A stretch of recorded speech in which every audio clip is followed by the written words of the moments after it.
Jardim Elétrico Podcast. Nonsense, literatura e teatro, sem deixar de lado as frivolidades.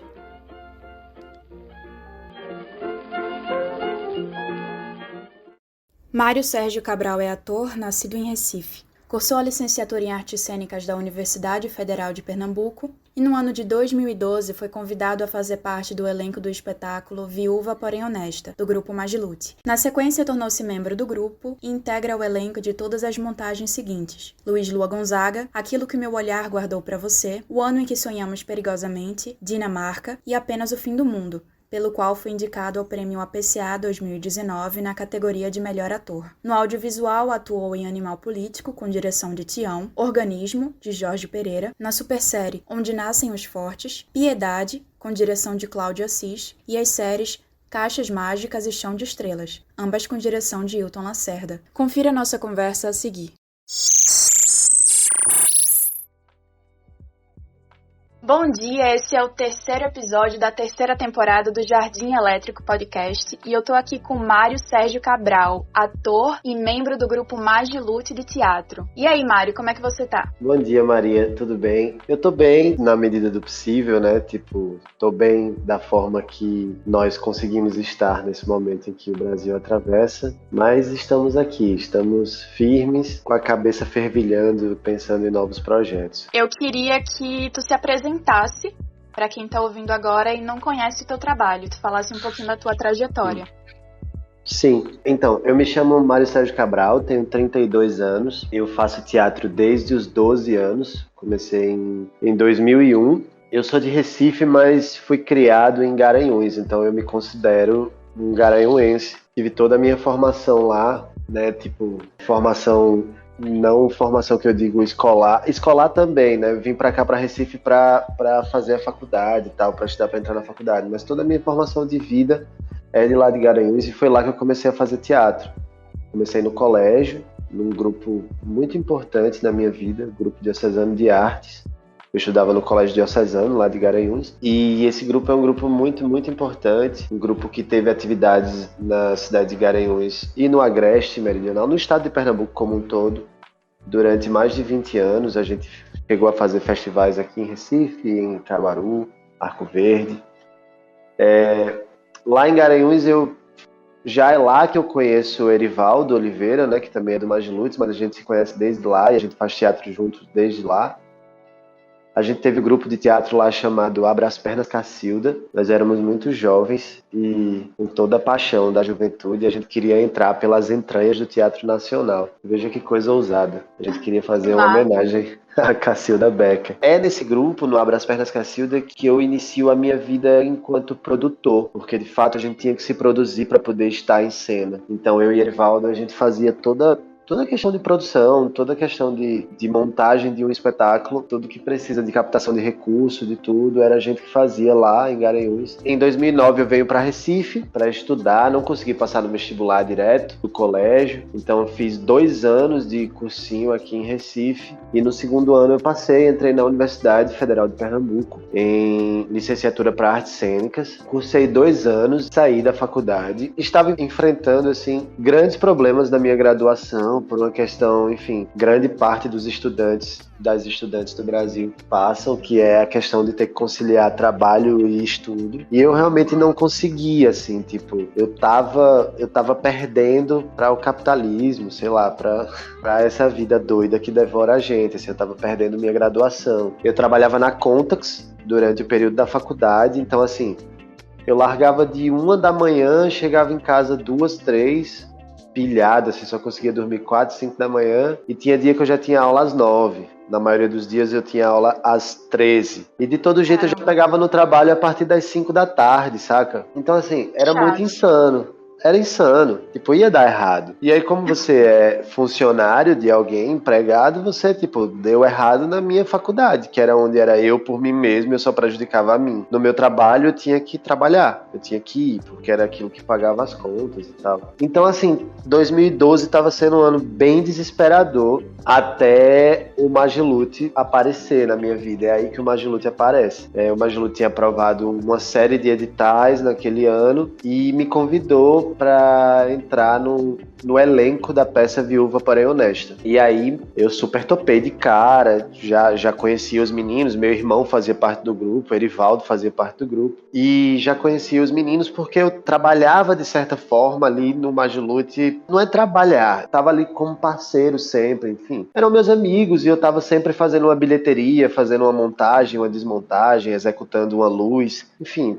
Vivo dentro de um teatro desde os 12 anos de idade, então sempre, como eu tinha amigos fazendo peça, eu sempre estava com eles porque era muito legal. O antes, o durante, o depois, era uma forma de saciar isso que me alimentava desde criança e que desde que eu tinha voltado para Recife, nesse gap aí de 2009 a 2012, eu fiquei sem fazer teatro. 3 anos, assim, foi bem assustador. Quando os meninos me chamam, tinha o detalhe que precisava ir para São Paulo para fazer a montagem, porque num desses editais que eles aprovaram uma temporada de 3 espetáculos lá em São Paulo. Cada um 4 semanas, enfim, eram 3 meses em São Paulo. O Canto de Gregório, Um Torto e Aquilo que Meu Olhar Guardou pra Você. Em temporada todas as noites, enquanto isso a gente estava todas as manhãs e todas as tardes nesse mesmo teatro, montando Viúva Porém Honesta, para estrear no Rio de Janeiro. Então, nesse momento foi quando eu tive que sair da faculdade. Eu tive que, enfim, abrir mão daquilo que já estava muito complicado, sabe? Já estava bem difícil de dar conta. E aí, enfim, por eu não ser o melhor aluno, quando eu fui conversar com os professores e tal, eles não tinham muito o que fazer por mim, assim. Não tinha muito o que fazer, sabe? Era complicada a minha situação e uma conversa muito libertadora, para mim, foi a conversa que eu tive com o então diretor do curso, coordenador do curso, professor Luiz Reis. Pô, Luiz é um cara que eu tenho o máximo respeito por ele sempre me tratou com muito respeito, assim, olhando no meu olho, com muita integridade. Ele sempre foi um cara muito massa. E ele chegou pra mim e fez: ó, Mário, eu vou ser bem sincero com você. A academia tá aqui, a gente vai continuar aqui, mas a chance que tá batendo na sua porta hoje, eu não sei se bate novamente. E você é um ator em essência, porque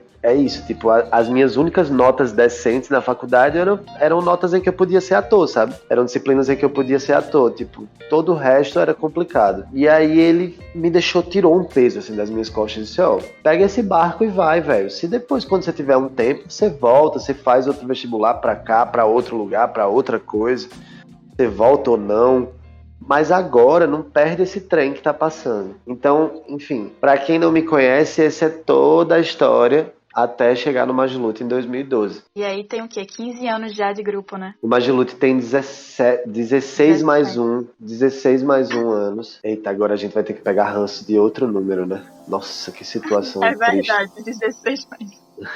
É horrível. Mas enfim, o Majulute tem hoje 16 mais 1 anos e desses anos todos, o Majulute é fundado em 2004, né? Eu entrei em 2012, então eu tô lá. Ano que vem eu completo 10 anos de grupo. O grupo completa 18, eu completo 10 de grupo. Massa. E eu queria pegar um gancho no que tu falou inicialmente, que a tua primeira peça no grupo foi Viúva Porém Honesta. E aí vamos falar sobre teatro agora, porque eu também sou atriz, mas eu ainda não tive o privilégio de fazer Nelson Rodrigues em cena, né? Essa peça, pra quem não sabe, é de Nelson Rodrigues. E aí eu queria que tu falasse pra quem tá ouvindo essa experiência de interpretar Nelson Rodrigues no palco. Cara, é louco, Maria, é uma delícia e é perturbador também.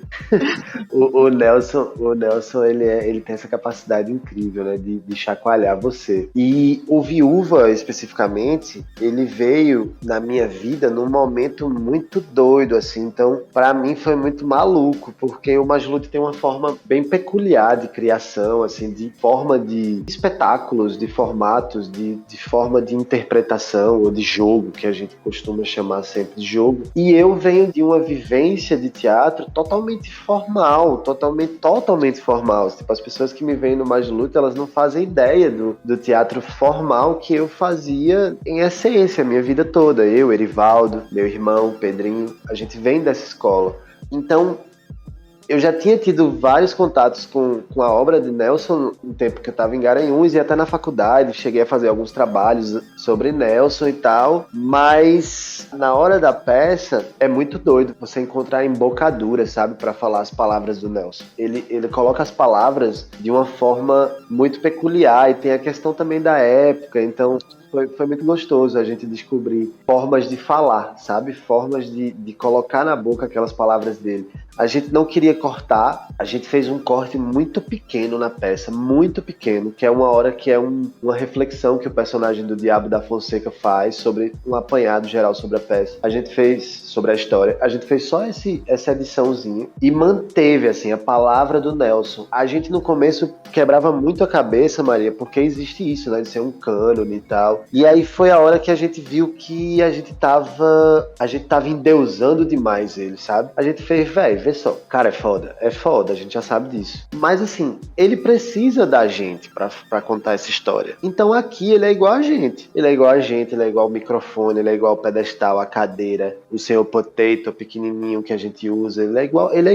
Ele é mais um elemento. O ator é um elemento, a luz é um elemento, o Nelson Rodrigues enquanto dramaturgia é mais um elemento. E quando a gente tira ele desse pedestal, aí a coisa começa a fluir mais. Porque tem um dado sobre o Viúva Porém Honesta, que é uma das peças favoritas dele, que ele chama, o gênero da peça, ele chama de farsa irresponsável. E aí que a gente se deliciou com esse gênero, né? Tipo, o autor tá dando isso de presente pra gente, a gente fez, velho, o cara já tá dizendo que é uma farsa e já tá dizendo que é irresponsável, então vamos entrar com os dois pés. E aí foi isso que a gente fez. O Viúva, ele é uma peça vômito do Nelson, né? Ele escreve essa peça para achincalhar, para afrontar, para bater de frente com a crítica, porque a crítica tinha destruído a peça dele anterior, que era Perdoa-me por Me Traíres. Destruiu ele. E aí ele escreve e monta a peça em 2 meses. Então assim, ele tava com muita sede. Ele tava com muita sede. E é engraçado, porque a gente também montou em 2 meses. A gente não escreveu, né? Já tinha isso, já tava escrito, mas a gente montou em 2 meses a peça. Cara, é muito pouco tempo pra você montar uma peça, 2 meses. Sendo que assim, Maria, aquele momento foi um detonador muito grande na trajetória do Magilute, porque a gente percebeu, a gente tem, por exemplo, o Dinamarca, que aí a gente dá um salto na história para 2017. O Dinamarca, ele é uma peça de, sei lá, 6 meses, 7, 8, 9 meses de trabalho. É longo o processo. Por conta do modo de criação, sabe? O modo de criação do Viúva é um modo de criação que nunca mais a gente conseguiu ter. É um modo de criação que a gente podia julgar, assim, perfeito. Era perfeito, assim, porque a gente estava dentro de um teatro, com todas as possibilidades que um teatro pode te dar. A gente podia usar todo o equipamento de luz disponível, a gente podia usar tudo. A sala era nossa, da Funarte São Paulo. A sala era nossa, por 2 meses a sala foi nossa. Então, era nossa de tipo, a gente saía de lá e deixava nossas bolsas, nossas coisas, tipo, ninguém entrava ali. Caramba. E aí, era incrível, assim, perfeito. E aí a gente alugou um apartamento para passar esse tempo, que era no Minhocão, assim, do lado da Alameda Neutzmann, onde era a Funarte. Então a gente não tinha problema com deslocamento, a gente chegava em 3 minutos, descia do apartamento e tava lá. Se esquecesse alguma coisa em casa, tinha como voltar e chegar antes de se atrasar, sabe? Era perfeito. E aí a gente trabalhava num horário bem comercial, vamos falar assim. A gente trabalhava de 8 ao meio-dia. De meio-dia a gente corria no apartamento, almoçava.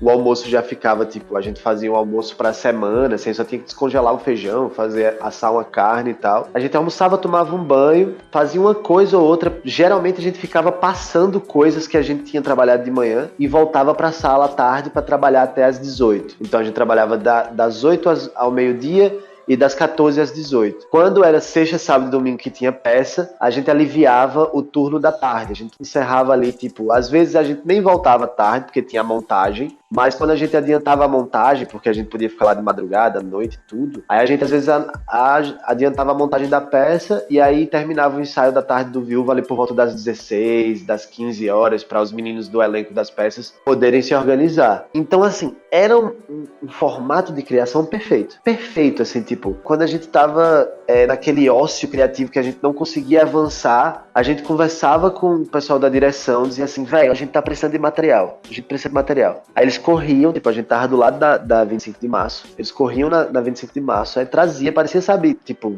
brinquedo de criança. que aí muita coisa ficou na peça de fato. A diretora de arte disse, não, a gente não vai substituir esses elementos, eles vão ficar. Então ficou o tridente da 25 de março, aquele de plástico mesmo, que é um cano com um negócio enfiado. Foram ficando os elementos porque eram eles que tinham vida. A gente procurou, durante 2 meses, a gente procurou os cabelos perfeitos para fazer as perucas das tias solteironas. E aí a gente descobriu que a diretora de arte disse, não, velho, a melhor coisa é o que Pedrinho fez, Pedro Wagner, que é os casacos. A gente ensaiava com os 2 casacos que ele tinha, um verde e um azul, cada um simbolizava uma tia. Os casacos tinham capuz, ele fez um nó em que se colocava muito rápido o casaco e ali se via que era a tia, porque o Viúva era isso, era uma peça que a gente pegava o elemento e se transformava no personagem. Então aí tudo foi ganhando vida e a gente foi jogando com aqueles elementos que estavam ali. E a grande coisa da gente era como dizer a palavra batata, que o Nelson tanto usa. Tipo, como se fala batata nos dias de hoje, como a gente pode falar isso? E aí a gente resolveu trazendo as batatas pro palco. Sempre que a gente falava, é batata, aparecia um tipo de batata diferente. Uma Ruffles, um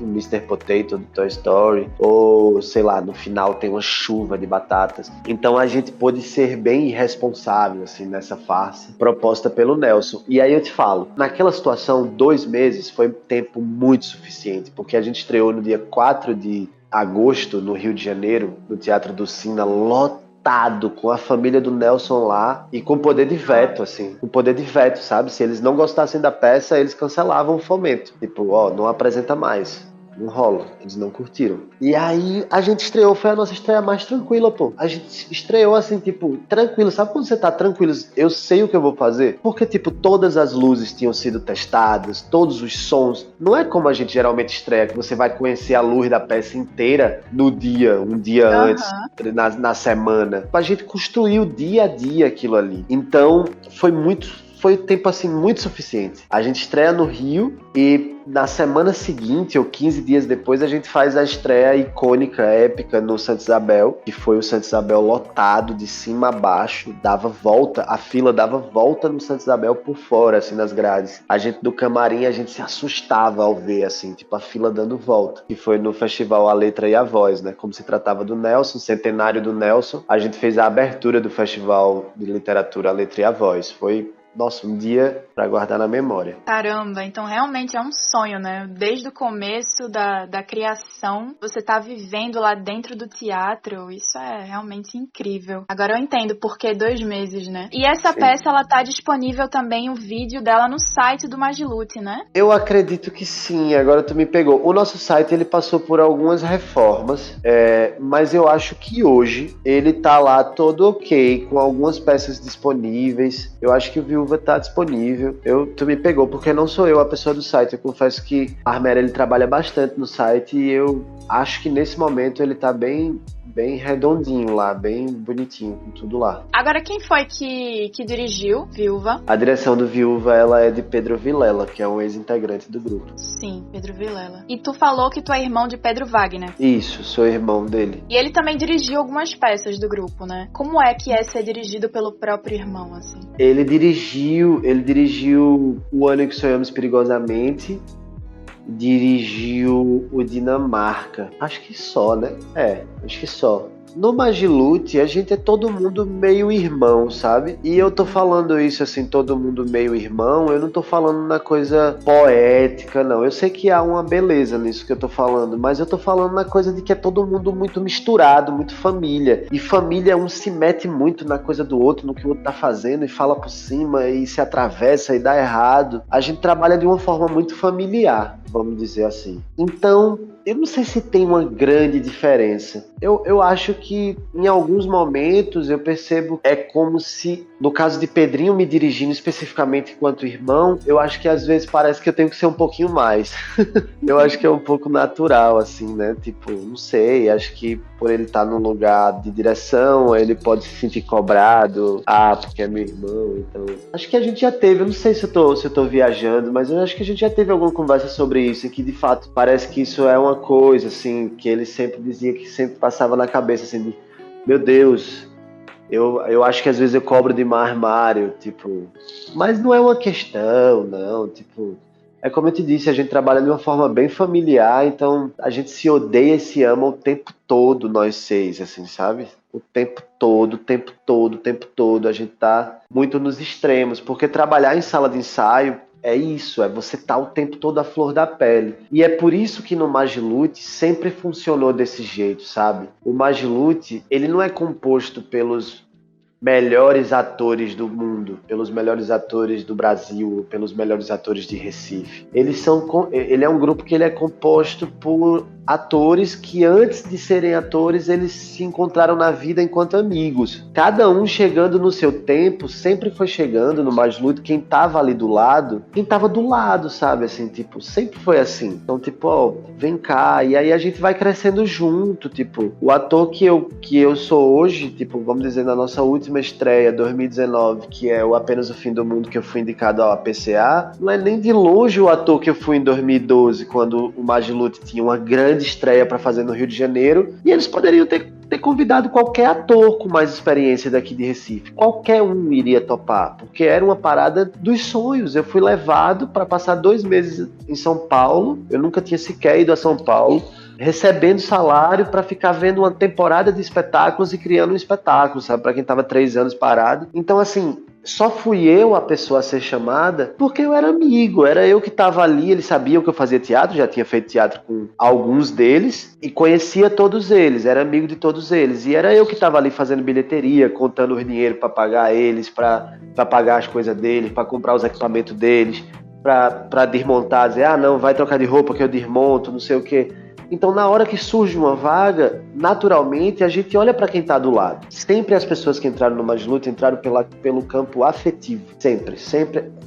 O Magilute é um aglutinado de afetos. É uma grande aglutinação de afetos. Então, é intenso. É intenso, assim. A questão de Pedrinho ser meu irmão, no Magilute, isso é algo... Nossa, eu acho que passa muito despercebido, sabe? Dentro da gente, assim. Porque a gente briga e ri como 6 irmãos, eu posso dizer assim. Sem poesia mesmo. E principalmente no teatro, né, que tá sempre tendo muita convivência, tem que ter afinidade, e ainda mais para manter todos esses anos de grupo, é raro até. Total, tanto que no Magilute tiveram outros participantes, né, vários participantes, eu consigo lembrar dos originais, né, a sigla KLB, Marcelo, Giordano, Lucas e Thiago. Então, Marcelo e Thiago já saíram, aí teve Olga, 3, Júlia, 4, Ana Terra, 5, Pedro Vilela, 6. Então, tipo, nós somos 6 e já tiveram outros 6 participantes no grupo. Então, é um movimento que é cíclico, mas que é sempre no caminho dos afetos, sabe? Sempre no caminho dos afetos, porque é exatamente pelo que você fala. Uma sala de ensaio é algo muito devorador. Assim, muito. Então, talvez a potência que exista no nosso trabalho exista por essa intimidade que nós temos. Talvez isso seja uma parte bem importante, sabe? Porque eu consigo perceber quando Giordano não tá bem, quando todo mundo consegue perceber quando eu não tô bem, quando, sabe, se faz não, e Mari não tá, velho, a gente tá fazendo essa cena, vá, bicha, fale o que a senhora quer dizer, porque todo mundo tá vendo que não tá dando. Então, rola isso, sabe? Assim, que em vários momentos e outros momentos de outras produções que eu já tive na vida, não importa muito, assim, o que você acha. O que importa é o que você tem que fazer, porque é o que o diretor tá pedindo. E aí você faz, e faz com a maior verdade possível, e vai dar certo. Porque, enfim, é um outro jeito de criar. Do jeito da gente, a gente prefere se engalfinhar, se azunhar, se descabelar, até os 6 olharem um na cara do outro, com os olhos em chamas, e dizer assim, era isso que a gente tava querendo chegar, entendeu? Basicamente é isso. E pra quem não entendeu, a sigla KLB é o nome do grupo, né? É uma sigla com as iniciais das pessoas que fundaram, né? Isso é Marcelo, Giordano, Lucas e Thiago, é o Magilute. Exatamente, KLB do Teatro Nacional. Alguns deles saíram, outros não, mas ficou no nome do grupo. E aí tu falou aí de São Paulo, falou muito da tua jornada lá, e eu queria pegar esse gancho para falar um pouco sobre o trabalho que vocês fizeram recentemente, que foi a leitura comentada da matéria que foi publicada na Veja São Paulo, que trouxe essa discussão sobre o Nordeste, né, que teve uma manchete que dizia São Paulo, capital do Nordeste. E aí vocês fizeram uma leitura dessa matéria e publicaram em vídeo. Eu queria que tu falasse um pouquinho sobre isso. Então, essa matéria é uma puta bola fora da Veja, né? Tipo, ela é muito equivocada. Ela é equivocada quase todas as linhas, assim. A gente percebeu que a gente enfim, a gente sabia de todo o fenômeno que tinha acontecido, mas quando nós fomos provocados pelo Itaú Cultural para participar do projeto Encruzilhada Nordeste, a partir daquela matéria, a gente podia fazer qualquer coisa dentro desse tema Encruzilhada Nordeste. E eu brigava muito que a gente fizesse algo dentro do que nós já estávamos trabalhando, porque nós estávamos no Encruzilhada Nordeste, que era o fato de estar no meio de uma montagem do Morte e Vida Severina, que virou estudo número 1, Morte e Vida, e a gente não conseguia lidar bem com aquela palavra do João Cabral, mas ao mesmo tempo queria utilizar. Já estava no Encruzilhada Nordeste, e enfim, era o trabalho que a gente estava, então para mim era o lógico que a gente utilizasse daquele trabalho. E aí Giordano chega com uma proposta que é, olha, tu já leu a matéria da Veja? Eu disse, não, Giordano, mas nem precisa falar na Veja. A Veja foi um disparador desse projeto. Ele, não, beleza, eu entendi que não é o cerne para o Itaú Cultural. Mas tu já leu? Aí eu disse, não, Giordano, eu nunca li. Eu sei de toda a repercussão, da bizarrice. Aí Giordano foi fazendo isso com todo mundo. Aí percebeu que nenhum de nós tínhamos lido. Ele também não. Aí ele leu e disse, velho, o projeto vai ser esse. Vamos fazer um vídeo da primeira reação lendo. E aí foi essa a proposta. E aí é muito chocante. E aí é muito chocante. Porque, assim, a matéria é equivocada em todas as linhas, assim, linha a linha. E quando você vai lendo aquelas palavras saindo das bocas de pessoas nordestinas, vai ficando cada vez mais chocante, assim. Foi um trabalho que foi duro de descer na garganta, assim. Desceu, sabe? Quando desce, assim, que você precisa dar 2 golinhos de café pra poder descer.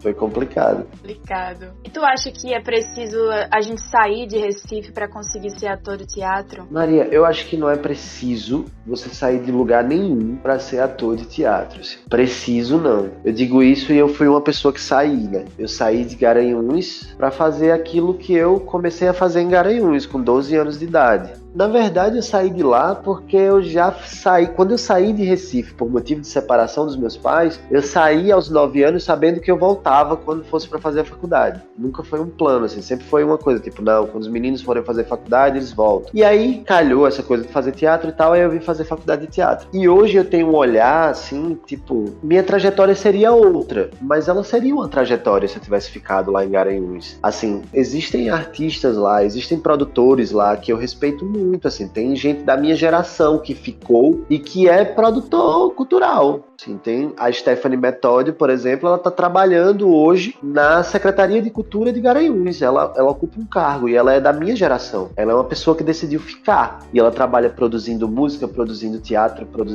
ela tem um coletivo, ela faz parte de um coletivo, ela faz parte de um coletivo de produtores e produtoras lá de Garanhuns. Então, assim, isso me deu um chacoalho há alguns anos atrás de tipo, olha, eu fiz a minha trajetória, mas assim, Steph fez a dela lá e é possível. E aí eu faço a mesma coisa com São Paulo, assim, eu jogo pra São Paulo. Se eu te disser que lá vai ter mais opção de trabalho, seja para teatro, para audiovisual, para publicidade, vai. Também vai ter uma quantidade muito maior de pessoas pleiteando esses trabalhos. Então tem várias questões, assim. Eu acho que você consegue ser ator ou atriz em Pernambuco, em Curitiba, no Paraná, em Minas Gerais, em São Paulo, no Rio, em Goiás. Eu acho que você consegue. Hoje em dia, eu tô falando isso, mas tipo assim, hoje em dia tá sendo difícil ser qualquer coisa nesse país, né? Principalmente ator e atriz. Mas assim, eu tô falando, digamos, de um olhar como se a gente vivesse num país que a gente vivia até pouquíssimo tempo atrás. Eu não acredito que eu tenho que ir para São Paulo, ou que você tenha que ir para São Paulo para investir na carreira. Mas eu não deslegitimo se você for, ou se você foi. De jeito nenhum, assim, eu acho que é a trajetória de cada um e de cada uma mesmo. Eu sobrevivo única e exclusivamente do meu trabalho enquanto ator e produtor. Eu sou de Recife e moro em Recife.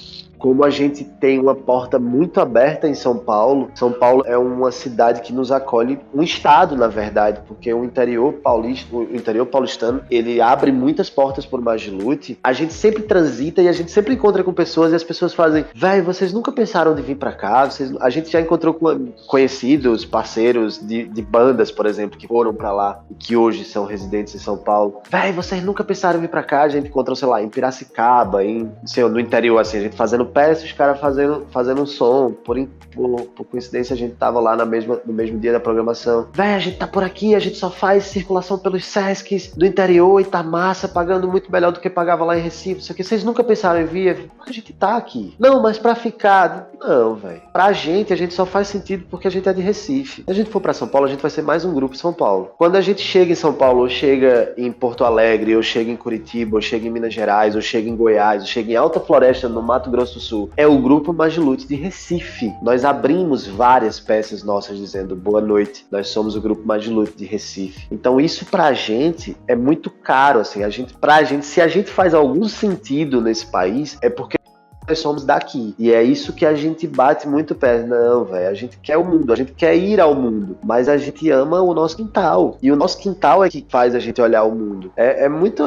Não é uma ideia romântica, sabe? Mas aquela coisa do próprio Chico mesmo, de tipo, ó, eu coloco a antena aqui no mangue, tá ligado? Porque aqui essa antena consegue captar tudo, tipo, a gente consegue captar. O Porto Digital tá aqui, velho. O Porto Digital tá aqui aí, tipo, é referência em tecnologia no país, indo para outra área, por exemplo. Então, assim, na minha cabeça, a gente só faz sentido porque a gente é daqui. Eu tô falando isso sendo membro de um grupo de teatro que vive de uma forma um tanto quanto diferente da maioria dos artistas, conseguem viver até no país. Assim, eu tô falando de um olhar muito específico. Mas eu tenho vários amigos que foram e vários amigos que não foram. E ambos têm carreiras. Cada um tem suas carreiras. Tem vários amigos que estão no audiovisual e vão lá e fazem trabalho e voltam pra cá e voltam pra Condado, voltam pra Limoeiro, voltam pra Caruaru, sabe? Então, tipo assim, você sair ou não sair, pra mim é uma questão sua. Se você precisa sair, saia. Vá-se embora.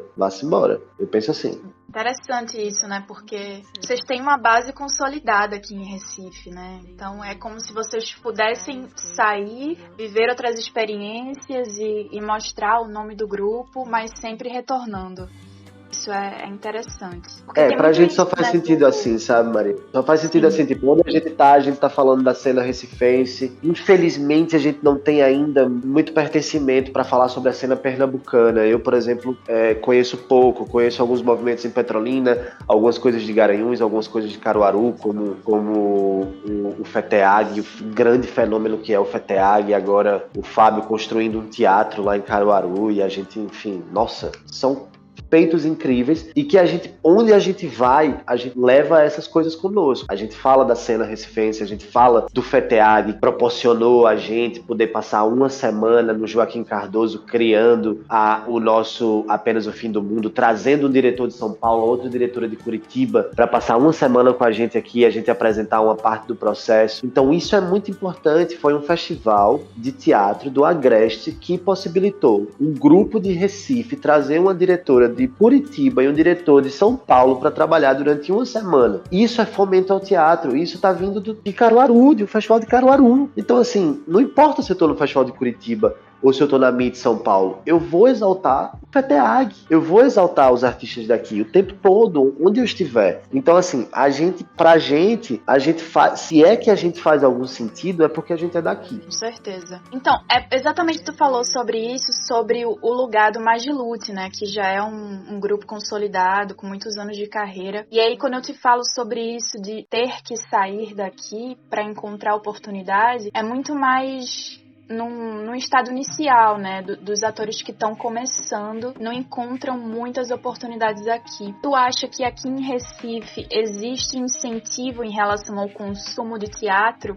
E eu não falo nem num sentido apenas governamental, porque isso é completamente fundamental, né, mas para além disso, uma visão mais de formação de plateia mesmo. Tu acha que aqui o teatro é bem valorizado? Olha, Maria, se a gente for pensar assim, tipo, no cerne do que você tá falando, tipo, o teatro é bem valorizado, ele não é bem valorizado no Brasil, né? Tipo, ele não é bem valorizado no Brasil. Eu penso que existem movimentos aqui em Recife muito importantes para uma consolidação, uma formação de plateia. E quais são esses movimentos? E dentro desses movimentos, aí eu vou falar só um pouquinho antes, brevemente, porque é uma história muito breve, sobre o Casarão Magilute, que foi algo que a gente tentou fazer. A gente tentou ser esse lugar catalisador, a gente tentou ser um centro cultural de portas abertas para abrir para produções daqui, para produções estudantis, para produções de iniciantes, para todos os tipos de produção e a gente não conseguiu. Ponto, assim, falando de uma forma bem superficial, porque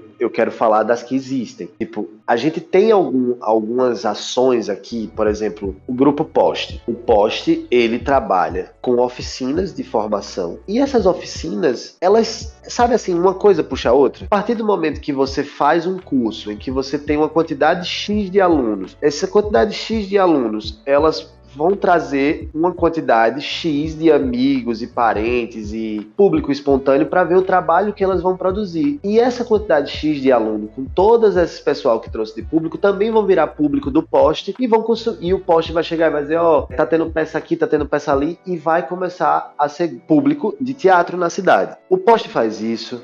A Fiandeiros faz isso, a Escola Fiandeiros é muito importante. A Construção do Ator é um curso que tem lá no Recife Antigo, que está sempre com muitos alunos. Um curso com... Eu penso sempre assim, um curso com vários alunos significa várias pessoas que trazem mais pessoas. Geralmente quando a gente faz uma peça, não sei se você já assistiu, o Aquilo que Meu Olhar Guardou Pra Você, você já assistiu? Essa ainda não. Pronto, o Aquilo é uma peça que a gente percebe muito a renovação do público na cidade do Recife. Porque o Aquilo é uma peça que o público vem, em um determinado momento o público vem ficar com a gente no palco. E a gente faz essa peça desde 2012, ano que vem vai completar 10 anos. E é absurdo como cada vez mais o público vai ficando mais jovem.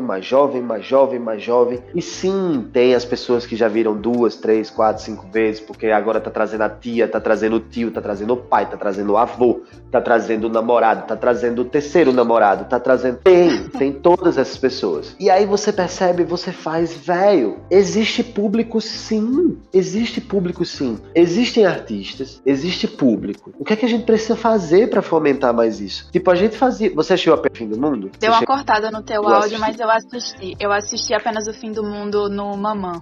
No Mamã. Pronto. Então, você sabe do que eu vou falar agora, assim, tipo, a gente fazia sessões no Mamã lotadas todos os dias. E quando eu falo lotada, é que lotava em 15 minutos, Maria. Em 15 minutos esgotava e a gente dizia para as pessoas que... Inclusive, eu perdi várias vezes a oportunidade de assistir a peça porque estava esgotado já os ingressos. Aí eu te pergunto, existe ou não existe uma formação de público em Recife? Com certeza, né? Existe, velho. Claro que existe. A faculdade tá aí. A faculdade tá formando novos arte educadores. Tipo, é inclusive uma coisa que a gente pensa muito de como que a gente vai dialogar mais com a faculdade, como que a gente vai entrar mais na faculdade. E esses cursos, como eu tô te falando, o curso do Sesc Santo Amaro, o curso do Sesc Piedade, se eu não me engano, o Sesc Casa Amarela também tem, os cursos dos grupos de teatro, o curso como a construção do ator, que não é um grupo de teatro, é um grupo de produtores que se uniram, produtores e professores. Então, assim, existe sim, tanto é que isso é uma coisa que o Magilute pensa muito, em dar um novo curso. A última vez que a gente deu foi em 2016, que a gente deu o curso A Arte do Presente, que é um curso mais longo, de 2 meses e tal. E a gente acha que, tipo, é isso, assim, a gente tem a galera do Bote de Teatro que tá lá no Texas, que é onde foi a nossa sede, no 3º andar do Texas. Uhum. Tem altas galera, velho. Tem a galera que tá fazendo Festival Janeiro Sem Censura. Velho, tem muita gente falando. E essas pessoas, elas estão encontrando público sim. Então, assim, eu acho que a gente tem uma cena, isso, claro, vamos tirar de novo, tirando esse parêntese pandemia. A gente tem uma cena sim, uma cena atuante, uma cena que tem seu público e que a gente tem que lutar para expandir. É uma coisa, tipo, se você viu apenas O Fim do Mundo, você provavelmente viu. Se isso não aconteceu no dia que você foi por, enfim, acaso do destino. Mas todas as noites, quando termina nossas peças, Jordano fala pra gente acompanhar, para que o público acompanhe os trabalhos de outros grupos, que vá em outros teatros, que procure saber. A gente tem aí o Caboeta Cultural, que a gente sempre exalta o trabalho dele, que ele tá sempre divulgando tudo que tem no teatro, na música. Então é uma coisa assim que, tipo, é um trabalho que é nosso e é um trabalho que é do público, e o público, assim, eu acho que a gente tem público. E a gente tem um público que tá com vontade de ver. É isso, é torcer que as coisas voltem o mais rápido possível, assim, a caminhar para uma... Eu não sei dizer se é normalidade, mas algo mais próximo possível do que a gente estava acostumado antes, para que a gente possa... Eu acho que as pessoas estão sedentas, sabe, assim. Eu acho que a pandemia, a perda que ela tinha que gerar, essa perda enorme que ela gerou, também traz uma sede muito grande de vida em todos nós, em todos nós artistas, em todos nós enquanto público. Então, hoje as pessoas se emocionam por poder entrar numa sala de cinema, por poder entrar no Teatro do Parque para ver um show ou para ver uma peça. Então, assim, a gente acredita muito que esse retorno que a gente está tentando ver se consegue ainda em dezembro, mas de certeza o ano que vem, eu acho que vem com potência, assim, eu acho que tem formação de público, sim. Respondendo a tua pergunta, que eu já respondi de uma forma enorme, respondendo de uma forma reta, tem formação de público sendo feita em Recife, sim. Você deu uma nova ótica em relação a isso. Eu acho que é isso, né? Quem é daqui e é artista, é importante, sim, conhecer e aproveitar as oportunidades dos outros lugares, mas sempre voltar, né, com esse conhecimento, trazer pra cá, não deixar aqui morrer. Isso é muito importante. Maria, é importante, e assim, e tudo isso que eu tô te falando, eu não quero dizer que não falte, tá? Ainda falta muito. A gente precisa de muito mais, e Recife precisa de muito mais, mas existe. É isso que eu tô dizendo, assim, existe. É igual a questão dos fomentos. A gente, falando de uma forma governamental, eu exalto Fucultura.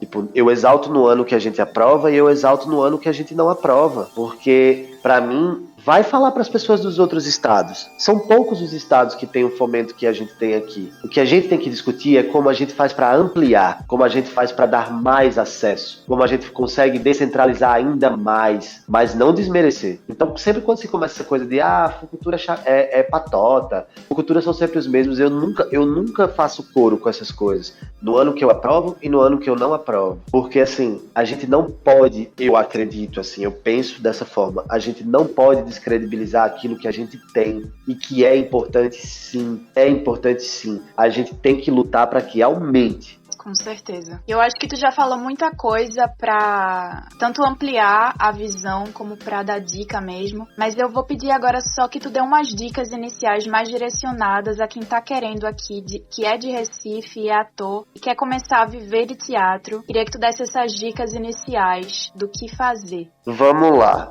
Se você é ator, se você é atriz e você quer iniciar nesse caminho, eu indico que você procure a Escola Fiandeiros de Teatro, que é uma escola que tem vários cursos, várias turmas em estágios diferentes, iniciado, avançado. A Companhia Cênicas, que inclusive é a nossa vizinha, que está em cima da nossa sala, que é também um outro coletivo que sobrevive primordialmente das suas turmas, e também tem o nível avançado, nível iniciante. A Construção do Ator, Poste Soluções Luminosas, todas essas que eu tô falando tem Instagram, é só procurar pelos Instagrams, pelos arrobas. Sesc Santo Amaro também tem turma para terceira idade, para iniciante, tem para o profissionalizante, tem várias turmas, Sesc Piedade também. E eu tenho minhas dúvidas sobre o Sesc Casa Amarela, mas eu acho que existe também lá, com o Breno Fittipaldi. Eu acho que eu não esqueci de nenhum. O Magilute é um grupo que a gente tem discutido cada vez mais como que a gente vai fazer para, pelo menos uma vez no ano, a gente dar um curso mais consistente. Assim. A gente acha que a gente também, esse dever, assim, na formação, sabe? Nós temos arte educadores no grupo. A própria vivência do grupo mesmo, eu acho que é importante. Eu acho que os 2 cursos que foram dados pelo Magilute foram cursos que saíram com resultados finais muito potentes nos 2 anos. Então, isso é muito importante, porque quando você junta 20 pessoas, ou 10 ou 15 numa sala, de outras gerações, tipo a gente ali pros 30 e poucos, alguns chegando já nos 40, pegar um monte de jovem assim de 20 e pouquinhos até ali antes dos 30, você começa a perceber como tipo você faz, velho, a galera vem como uma locomotiva, velho. A galera vem como uma locomotiva mesmo. Então assim, se a gente abre esses cursos, se a gente cada vez mais mostra caminhos, vai ter público, porque todos esses caminhos que eu tô te falando são linhas de aprofundamentos teatrais, de vivências teatrais muito distintas. E o Magilute pode ser mais uma linha aí nesse meio, sabe? Tipo, e outros que com certeza vou ter deixado de falar aqui. Eu tô falando de fato das que eu conheço, das que são pessoas mais próximas e que eu tenho algum conhecimento sobre, assim. Tu acha que tem planos do Casarão voltar? Não, o Casarão não da forma como ele era, né? A gente entregou, a gente precisou entregar. A gente tem, enfim, a vida é feita de sonhos, né? Também, dentre outras coisas, é feita de sonhos. O Casarão, ele é um grande sonho do Magilute. Isso não acabou. Tipo assim, isso é uma grande frustração nossa, inclusive, porque o nosso maior sonho, a gente teve 2 meses aberto. A gente investiu um dinheiro enorme que a gente nunca investiu na gente, por exemplo. E foi tudo, não vou dizer pro lixo, mas enfim, foi tudo embora. Muito rapidamente, 2 meses de funcionamento, fechou, a gente teve que entregar a casa. Mas quem sabe no futuro? Quem sabe num outro momento, num outro formato? A gente queria muito ter um espaço, não só pra gente se apresentar, sabe? Mas um espaço onde a gente pudesse abrir as portas para que outras pessoas se apresentassem. E aí eu falo principalmente para grupos jovens, sabe? Porque foi muito importante quando abriram as portas para o Magilute, quando a Paula de Renault e tantas outras pessoas abriram as portas para o Magilute lá atrás, em 2004, sabe? Paula de Renault, Romeu de Moreira, Carla Valença, tantas pessoas que foram abrindo portas assim pro Magilute. É doido você ver que, velho, o grupo ano que vem faz 18 anos, então, tipo, por mais que a gente ainda seja visto pela grande maioria das pessoas como os meninos do Magilute, a gente sabe que a gente precisa começar a ocupar um outro lugar, assim, também, sabe? A gente tem o desejo de ocupar um outro lugar, assim, de abrir porta, de chamar gente, de dar curso para que novas pessoas pelo menos entendam, sabe? Tipo, olha, a gente tá aqui há 18 anos, não é porque a gente faz nada que você não possa fazer, não, sabe? Com as possibilidades de hoje em dia, você vai conseguir fazer muito mais, assim. A diferença é porque a gente teve muita sorte pelo caminho e a gente não desistiu, assim, a gente persistiu muito. E quando eu falo em muita sorte, é porque tiveram momentos cruciais na trajetória do Magilute, em que tiveram vários momentos em que o Magilute quase acabou e aconteceu algo que não permitiu que ele acabasse, sabe? Então tem sorte também, tem esse fator. Mas a gente, enfim, a gente pensa muito isso, sabe, Maria, de que a gente precisa começar a participar um pouco mais da formação da cidade de Recife. A gente tem um lugar na formação de público e um lugar no palco, mas a gente queria também começar a participar um pouco mais da formação desses artistas, assim, porque os 2 cursos que foram dados foram cursos que a gente percebeu muito potentes. Eu vou torcer pra voltar logo o Casarão. Ah, que bom que seja logo mesmo. Hoje a gente tá com a sala de ensaio embaixo das Cênicas, um lugar onde a gente consegue. A gente, enfim, saiu do Casarão e foi para um depósito, e aí o depósito ia fazer outra coisa, ia ser alugado para virar um bar, e aí a gente precisou agir e eu encontrei uma sala embaixo das Cênicas, era no Recife Antigo, e aí é uma sala que a gente consegue ter os nossos depósitos, o nosso escritório e uma sala de ensaio. E hoje é o que a gente consegue ter e o que a gente precisa ter, na verdade, um lugar para conseguir criar nossa próxima peça, um lugar para guardar nossas coisas e um lugar para ter nossas reuniões. Mas assim, sempre pensando que o Casarão não morreu nos nossos corações, não. O Casarão pra gente, ele foi o Casarão Magilute, ali na Rua da Glória, ele pra gente foi quase como um carnaval, né? Ele foi quase como um porre de loló. Ele foi muito efêmero, assim. Você deu o porre, quando abriu o olho, ele já não existia mais. Foi louco. Foi bem louco. Mário, eu queria te agradecer demais por essa conversa. Adorei conversar contigo. Trouxe muita coisa aí pra gente. Importantíssima essas tuas falas. Eu queria que tu indicasse um livro. Indicar um livro? Precisa ser teatro? Não, qualquer livro. Não? Olha, um livro que eu terminei de ler, assim, um dia desse, que mexeu muito comigo. Eu vou até pegar ele aqui pra não me atrapalhar no nome dos autores. É o livro Mataram Marielle.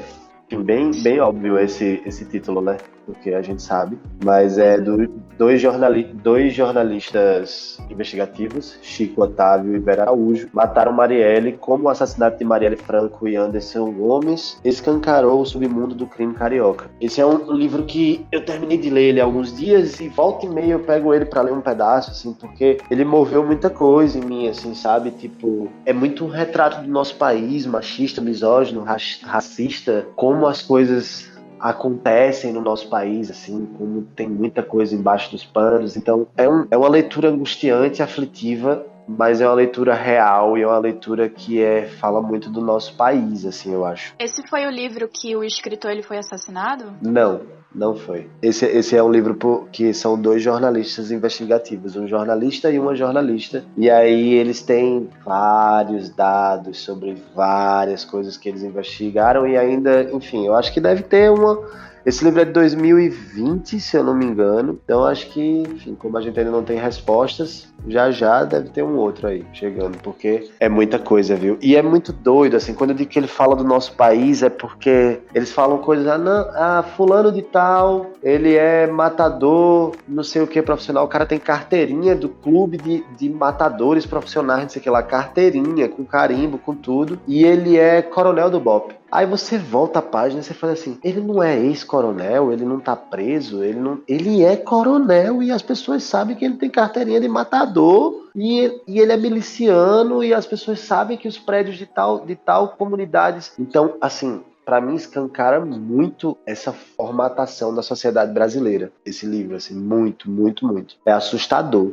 Várias páginas eu voltava assim, fazendo, não, velho, como assim? Tipo, esse cara não tá preso, esse cara não saiu, a polícia não expulsou, sabe? Tipo, é muito doido mesmo. Massa, vou atrás desse livro também. Valeu a indicação. Qualquer coisa eu tenho aqui. Eu peguei ele lá na livraria Imperatriz. É bom falar porque é uma livraria pequena, de vários anos e bem importante no centro da cidade, ali na Rua da Imperatriz. Sim. Obrigada, Mário. Até uma próxima. Com certeza a gente se encontra por aí. Obrigado, meu bem. Até uma próxima, viu? Um beijo pra você. Beijão.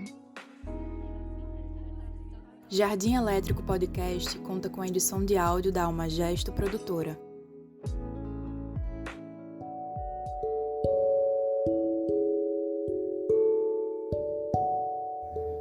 E se você gostou do programa e quer me ajudar de alguma forma, envie o teu feedback com algum elogio, crítica ou sugestão para o Telegram do programa. É só digitar Jardim Elétrico Podcast. Não tem mistério, é fácil de encontrar. E se você quiser me ajudar financeiramente com alguma quantia, acesse o Apoia-se do programa. apoia.se/Jardim Elétrico Podcast. Obrigada.